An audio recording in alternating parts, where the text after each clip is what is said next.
तुम्ही म्हणता महाराज, पण या कथेतून आम्हाला फायदा काय?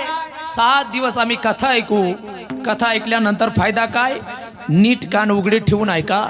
7 दिवस जेव्हा तुम्ही कथा ऐकणार आहात, 7 दिवस जेव्हा कधी तुम्ही मन लावून या पवित्र कानिपनाथांच्या दरबारामध्ये कथा ऐकणार आहात, 7 दिवसानंतर जेव्हा कथा होऊन जाईल आणि तुमचं रेग्युलर आयुष्य सुरू होईल, तुमचं घरदार, शेतीवाडी, बायका, पोरं हे सगळं चालू राहील.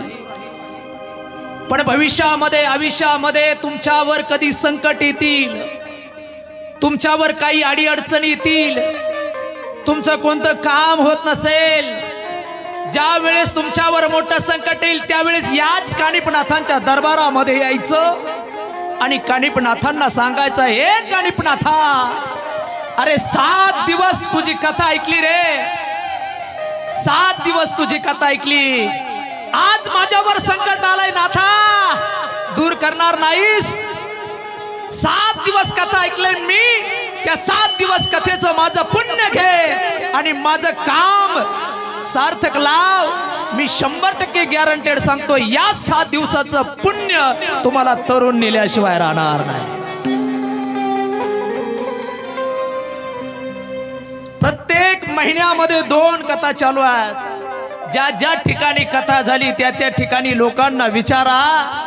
तुम्हाला सांगू, ऐका गड्या नीट कान उघडे ठेवून, अरे या कथेचं पुण्य एवढं आहे, या कथेचं पुण्य एवढं आहे. 7 दिवस जर कथा तुम्ही ऐकली ना, असे कित्येक लोक आहेत की शेवटच्या घटका अथुर्णावर मोजतायत. पण या 7 दिवसाच्या कथेचं पुण्य आणि याच नवनाथांचा भस्म आणि याच नवनाथ ग्रंथाचं पुण्य त्या माणसांना तारून नेलेलं आहे. तर ती माणसं आज गुण्या गोविंदाने रांधत आहे. हे या 7 दिवसाच्या कथेचं पुण्य आहे. कारण माझे नाथ बाबा एवढं काही देणार आहेत. ऐका गड्या, आज नाथ बाबांच्या भक्तीकडे वळण्याचा लोकांचा खूप ओघ आहे. का नाथ भक्त एवढी वाढतायत माहिती तुम्हाला? का वाढतायत? लोक वेडी नाहीत, नाथ भक्त अजिबात वेडी नाहीत.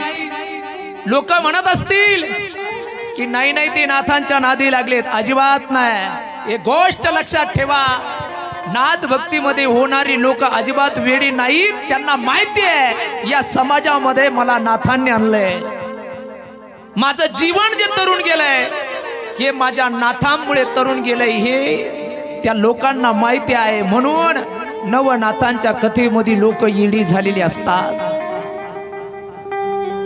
आपणही 7 दिवस वेडी होणार आहोत. या ठिकाणी बसल्यानंतर घरदार सगळं सोडून द्यायचंय. 24 तासातले फक्त किती तास काढायचे? फक्त 2 तास काढायचे.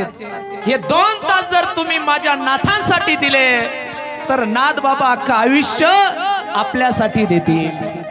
फक्त 2 तास द्यायचे माझ्या नाथांसाठी. हो बस, देहभान विसरून कथा ऐकायची आहे. ज्या वेळेस नाचायचंय त्यावेळेस नाचायचंय. ज्या वेळेस दुःखी प्रसंग येणार आहे त्यावेळेस भगवंताच्या चरित्रामध्ये डोळ्यातून पाणी आणायचंय आणि रडायचं. नवनाथांचा हा बुलंद आवाज घुमला, गणेश महाराजांनी कथेचा गडगा गाजवला.